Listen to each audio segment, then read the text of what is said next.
અમદાવાદના બોપલમાં વિદ્યાર્થીના હત્યારાના રિમાન્ડ મંજૂર થયા છે।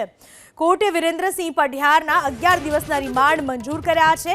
25મી નવેમ્બરે બપોરે 3 વાગ્યા સુધીના રિમાન્ડ મંજૂર કરવામાં આવ્યા છે। અમદાવાદ પોલીસે 14 દિવસના રિમાન્ડની માંગણી કરી હતી।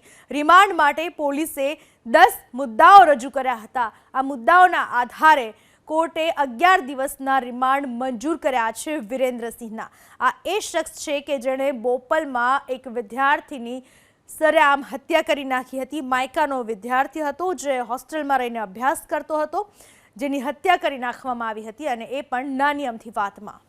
તો રિમાન્ડ માટે પોલીસે કયા કયા મુદ્દાઓ રજૂ કર્યા હતા તેની વાત કરીએ તો મુદ્દા નંબર 1, આરોપી પોલીસ તપાસમાં સહયોગ નથી આપતો। આ મુદ્દો રજૂ કરવામાં આવ્યો હતો રિમાન્ડ માટે।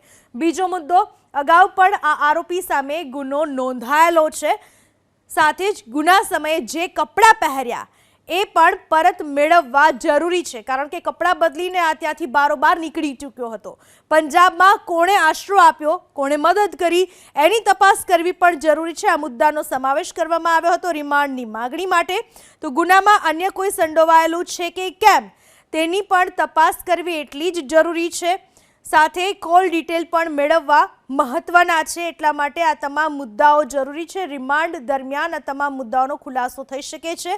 અન્ય મોબાઈલનો ઉપયોગ કરાયો છે કે કેમ એની તપાસ પણ જરૂરી છે। રિમાન્ડ માટે આ મુદ્દો પણ મુકાયો। તો અગાઉ પણ આરોપી સામે ગુનો નોંધાઈ ચૂક્યો છે, આ પહેલા પણ ગુનાખોરીને અંજામ આપી ચૂક્યો છે। ગુનામાં વપરાયેલ હથિયાર પણ આ શખ્સે ફેંકી દીધા છે, જે પણ કબજે કરવામાં આવશે, પૂછપરછ કરવામાં આવશે। આ તમામ મુદ્દાઓ રજૂ કરવામાં આવ્યા હતા વિરેન્દ્રસિંહના રિમાન્ડની માંગણી માટે, જેના આધાર પર 11 દિવસના રિમાન્ડ મળી ચૂક્યા છે।